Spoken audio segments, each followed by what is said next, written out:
Hi, I'm Lisa Mirabile, and I'm here with Kim Ciesinski. Hi. Hi, how are you? Pretty good with my last name, I have to say. Not bad. I only stumbled over it a couple of times. But this is the Dignified Divorce. Kim, you took a little break from doing podcasts for a while. Well, I did. And I stopped doing my radio show. COVID, for me, like everybody else, really put a damp on certain events.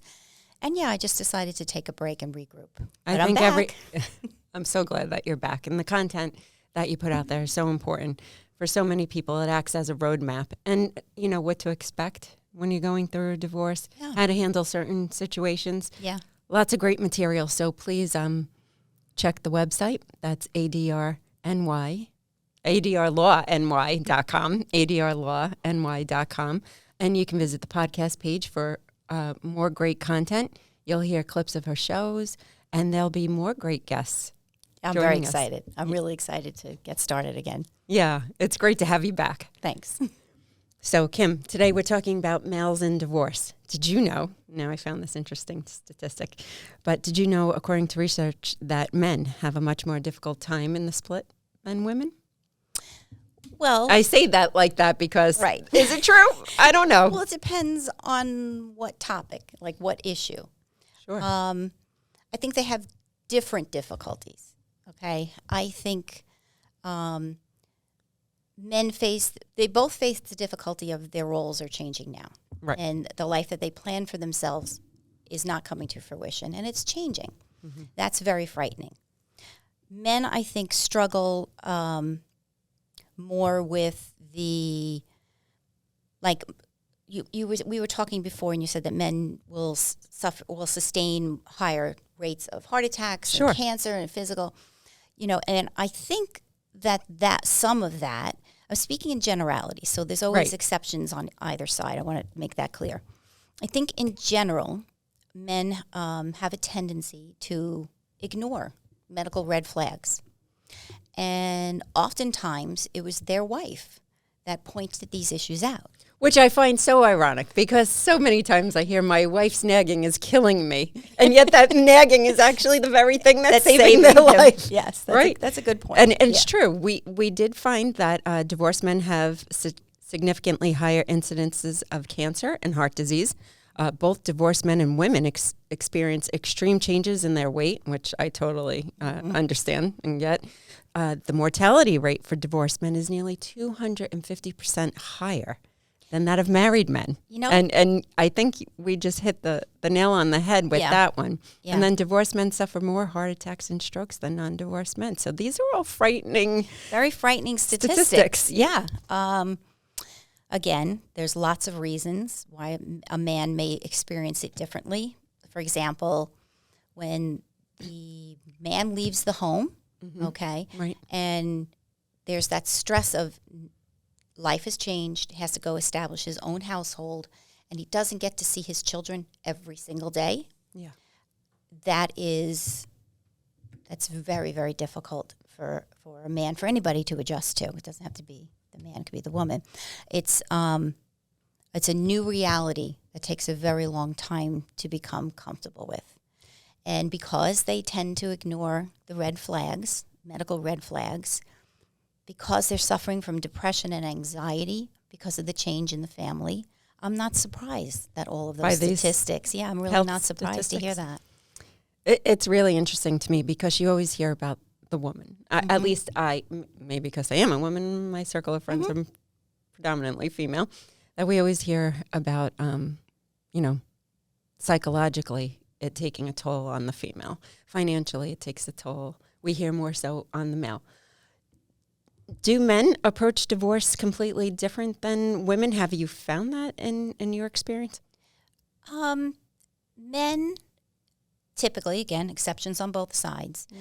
I find that men typically approach a divorce as a business transaction. It's very transactional. Yeah. Mm-hmm. And I think that helps to keep the really strong emotions at bay. Mm-hmm. Now, that could be just because they're not expressing them with me in our relationship as attorney and client. Right. Well, that's really interesting that you say that, because that can later on result in some of the health issues that we just spoke about. So being transactional, trying to keep it at bay, hold it in. I'm a man. I can't show my emotions, right? All of that holding in is physically detrimental. We know that, whether you're divorced or you're not divorced. It's emotion held in is going to take its physical toll eventually. But I think if there's one aspect that I think it may be more difficult for men emotionally, is because women tend to have a far better support system, okay? As women, we tend to have very intimate friendships. We rely on our friends for a lot, and we get a lot of emotional support. Men typically, again, exceptions on both sides, men typically do not have as many friends or as deep of an emotional relationship with the friends that they do have. So they're kind of out there on their own, experiencing this new life without a whole lot of support. Right. And women are also more likely to seek therapy than a man is. I was just going to say, again, men, keeping their emotions inside a lot of times. It's not a general rule, but it is. They take it out in other ways. Yeah, they take it out in other ways. Yeah, that's why axe throwing is so popular. Yeah, that may very well be. So if you call Kim and to get a divorce, you also get a free coupon for axe throwing. She wants to keep you healthy. No, but I don't want to get into all the different types of divorce that you do. I don't want to speak for you is what I want to say. So why don't you tell us the many different facets of divorce that you handle? Okay. My practice is organized around the concept of keeping people out of the legal system. And I do that by either engaging in mediation, collaborative divorce, or negotiated settlements in cases that have become litigated. Okay. I no longer will accept the cases that are highly litigious and very contentious. I believe that once the contention rises to that level, there's so much damage done to the family by the system and by each participant. And I believe that damage is unnecessary and avoidable.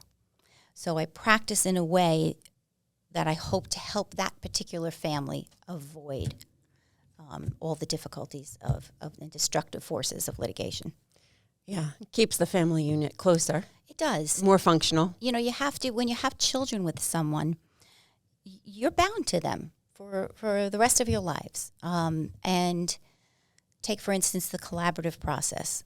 That process is based on a shared goal of family is family, no matter what, and we have to function going forward as co-parents. So collaborative divorce focuses on restructuring the family unit, how your co-parenting roles are changing, your financial roles to one another are changing. And collaborative divorce, the goal is to come up with a plan where everybody's needs are served, not just the husband and the wife, but the children. So you view the divorce as transforming a unit that used to look like this and now looks different. Right. But you're still a family, and nobody wants to hurt each other. The goal is to act with dignity and respect. I think those are the two key words, right? Dignity and respect. Yeah. When you're dealing with a family unit, there's always some kind of contention, right? Of course. Right. Yeah. So how do you know when this process isn't working? Oh, okay. So either in mediation or collaborative divorce, they are both based on complete transparency. No one can hide anything. Okay. And they are of the mindset that they want to work this out together. Nobody's looking to get over on anybody else. Which is often a common theme in divorce. In litigation, yeah, absolutely. That is the theme. Yeah, okay? Sure. Win at all costs. Right. What win means, I don't know, because you walk away with half your time with your children and half your assets. I don't see that as winning. But no, I agree. Yeah, so during the course of either mediation or collaborative divorce, if it becomes apparent that one party is withholding very relevant information in an attempt to hide it from the other party, or if it becomes obvious that there's no longer a mutual intent to come through this, cooperatively with dignity and respect. That's been lost. At that point, it's incumbent upon the collaborative attorneys to say, this process has broken down. Right. And at that point, as a collaborative attorney, I cannot now represent my client in litigation. Both parties are now charged with going out into the world and getting their own independent litigators. Now, having gone through a divorce, I would imagine that women are the ones who call you for a collaborative divorce because they want to keep the family structure together. Is that true? Yeah, I have to say that is true. Most of my calls for collaborative consults come from women. And mediation men?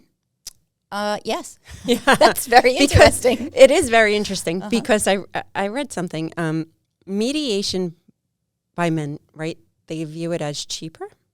So Well, it's it is more of a cheaper. financial transactional Yes. decision. Yes. So they want the mediation to, really they just want in the divorce as quickly as possible. And with as as least, inexpensively. yep.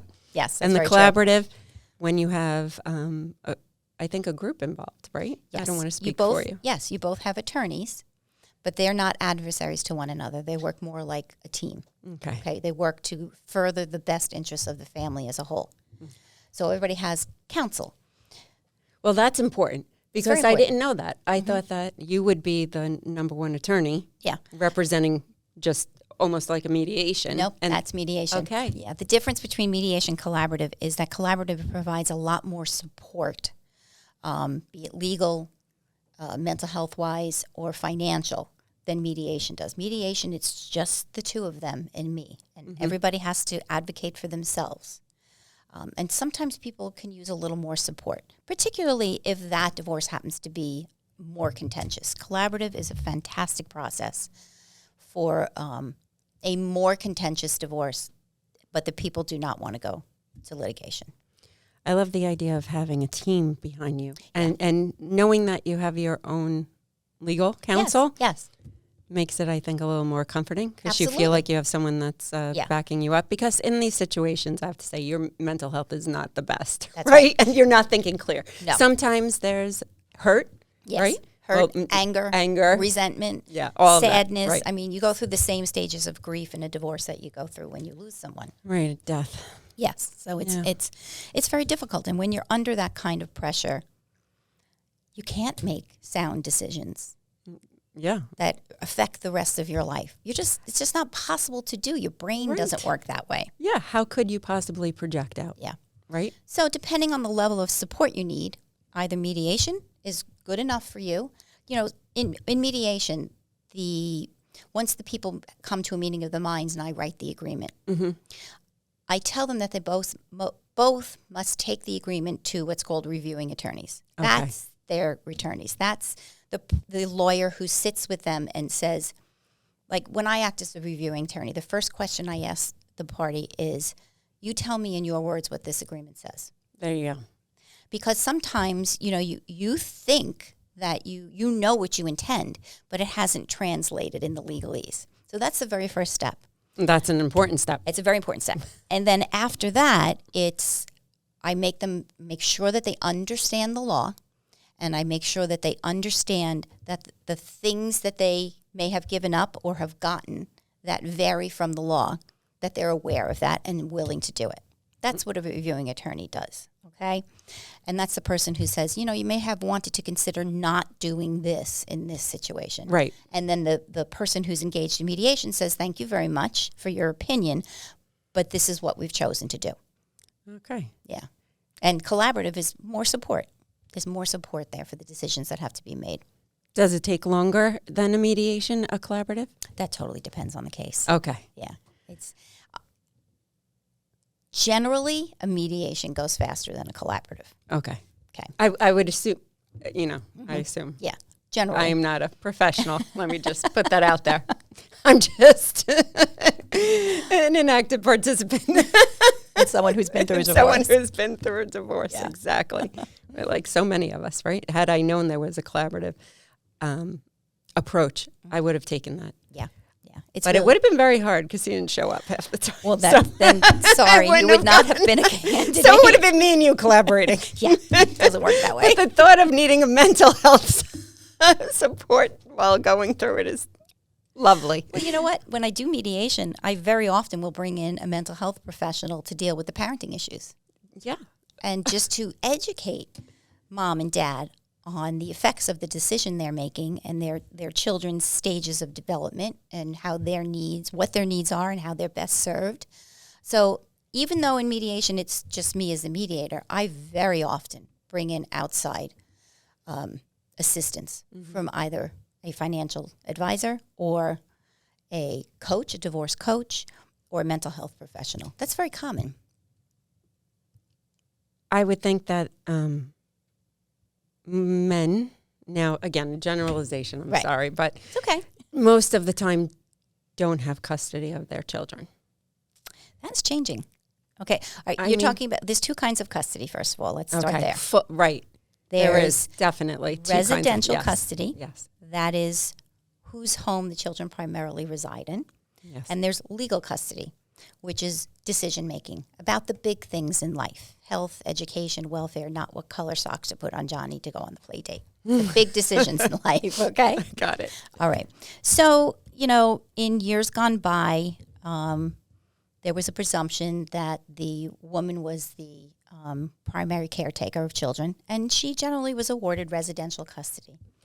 What I'm seeing now, which is becoming very common, is dads are being afforded greater time with their children, and as much as up to 50% of the time. It used to be every other weekend from Friday to Sunday night and a night or two during the week for dinner. That's what it was. Right. That's changing, and more men are asking for and getting equal time with their children. And I think if there's a healthy relationship with the children, then it must, Yes. fare well for all parties involved. Yes. All the research now shows that children fare best from having equal involvement with both parents. I would think that the mental health of the father would be in a better place at that point as well. Yeah. But it also brings different stressors. Oh, true. Let's talk about a traditional family unit, meaning dad goes out and works and earns the money and protects the family, and mom stays at home, takes care of the house, and Does raises that the exist children. Anymore? Yeah. It That's does. a thing? It really does exist. It really does. Okay. At least among our contemporaries, it still exists and older. I lost my train of thought. Oh, was sorry the about that. We were talking about let's take a traditional household and different types of stressors that it brings having 50%. Okay. So in a traditional marriage, dad goes to work, and that's his primary responsibility is to support the family. Okay. So he's not involved in a lot of the day-to-day things about the kids or what needs to be done with the house. When he gets divorced and now has his children 50% of the time, and he's really never served as a caretaker for that long of a period of the children, think about that. That's a huge stressor. Now he not only has to go to work full time, he now has to take care of his children half the time. Yeah, it's a lot. That's a lot. That's a huge stress. And I'm imagining that the woman has to go to work as well, where she maybe didn't have to. So It's, again, very individual. It's all based on the particularities of any given case. So men, in this case, are receiving this type of custody more often than they used to. Yes, they're asking for more time, and they're often getting it. That's great. If they're but that's great. That's movement, right? Right. I mean, that's evolution, which movement. I like.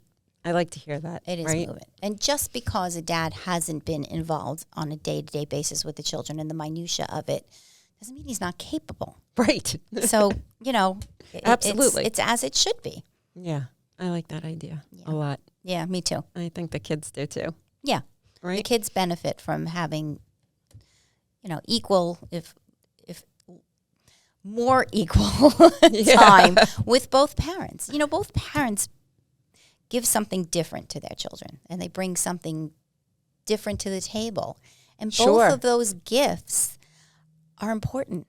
Absolutely. To raising children. So they both have their value. Yeah. What is negotiated settlement? Okay. Because I don't understand that at all. Okay. So is it after the divorce now? No. Oh, okay. Two people have decided that they want a divorce. And they've decided that the collaborative process and mediation are not good fits for them for whatever reason, okay? So one or the other decides to commence a divorce action. You do that by filing a summons. At that point, that is typically where I will become involved. Okay. You do not have to go through the court system just because you have filed and served a summons. You don't? No, you can stop there.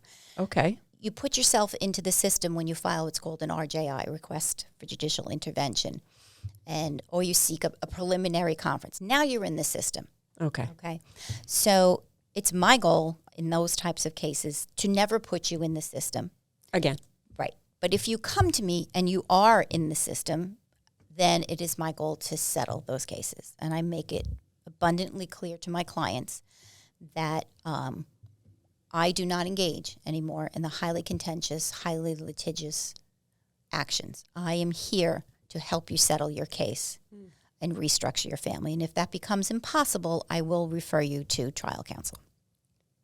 That's what negotiated settlement means. Very interesting. And I hear all the time that my wife got over on me. She took me, raked me over the coals. She took all my money. Right. Yeah. Well, woe is me, the victim. Woe is me as the victim. Look, men and women are equally the victim, right? Prone to that. I will say, I'll give you some of tendencies. Men have a tendency to, for example, think of their pensions as their property. Okay. They are the ones that got up every day, went to work, put in the hours, missed all the things with their children. Right. And they really believe that the pension is theirs. That's not the law. A pension. That's not the law. No. Pension assets, to the extent that they're acquired during the marriage, are marital assets. And they're split 50-50. It's just like a bank account. Interesting. And that's emotionally hard. Sure, because he got up and went to work, so it's his. The flip side of that. She did nothing. She did nothing. Right, she did nothing. She did nothing. Right. The flip side of that for women is it's very, very difficult for them to adjust if their new reality is now the children are not with them full time. Sure. And they're with dad, whether it's the old standard of every other weekend and a couple of nights for dinner. Right. Or it's a 50-50 split. If you've been a stay-at-home mom or a working mom who the responsibilities of raising children fell to, that's now being taken away from you. That's how women view that. And they're losing their children to a certain extent. Then they feel like they've been raked over the coals. Oh. Yeah, so it's different issues for the sexes. Do you have more male clients than female clients? Oh, that's cyclical completely. Sometimes I have more men, sometimes I have more women. There's no preference. I represent both. Time of year? No, I'm joking. Just being silly. No. But it's just, if I happen to have 10 male clients and they refer me to 10 other men, I'm going to have exactly. Yeah. If I happen to have a prevalence of female clients and they're referring their friends, I'm going to have a larger extent of female practice. But it's completely cyclical and not an intention on my part. Okay, now here's the question. Here's the rub. Yes, the down and dirty, as I like to call it. Bring it. Which is more expensive? Oh, my, litigation. Okay. Litigation can not only emotionally bankrupt you, financially bankrupt you. Yeah, I would imagine. You're fighting all the time, right? You're fighting all the time over everything. And your attorneys have their own agendas, and the system is pouring gasoline on the whole party. It's a mess. It is a nightmare. There's no room in that dynamic for people to feel relaxed, to not feel threatened, to not feel afraid. Oh. I mean, being in a courtroom. Just going to court. Just going to the courthouse. Just going to court is going to give you a nervous breakdown, right? Yes. Okay, and in that situation, when you feel like you are crumbling, you're supposed to make some of the most important decisions for the rest of your life. Yeah. It just doesn't happen. No. I can't imagine you would be able to have that wherewithal. So that's far more expensive. Okay. Yeah. Who was your favorite client? No, I'm joking. They're all my favorite. They're all my favorite, of course, and I love everyone. No, but this has been really interesting. There's so much thanks. more to talk about, and next really week is. you have a really interesting guest. I do. I have a child life specialist who's Who going knew to that be was my a thing? guest. I know, and it's really. I had a conversation with her over the weekend, and it's just fascinating the role that she plays, and she offers so much insight into the impact of divorce on children. So I'm really excited to have her. I'm excited too, because often, it's the me, right? You get involved in the me, Yes. the woe, Yes. the victim. How am I going to survive this? Yes. Right? Yeah. But the kids are going through it. They are going through it, and they're having their own experience. I'm glad that this We is a lose thing. sight. We lose sight of that. Yeah. And it's not intentional. No, I mean, not at good all. parents are good parents, but when you're under that much stress and you're warring with one another, Sure. and you're in that defensive posture, your kids just kind of fall by the wayside. Yeah. And Yeah. nobody intends to hurt their children. I really do believe that. Well, that's the end of the Dignified Divorce this week, but next week we have that tremendous guest, and I'm so looking forward to all that helpful information, and I'm so glad that is a thing, because we all That is a could thing, and yeah. I'm really excited to talk about it. Well, thanks, Kim. This has been terrific.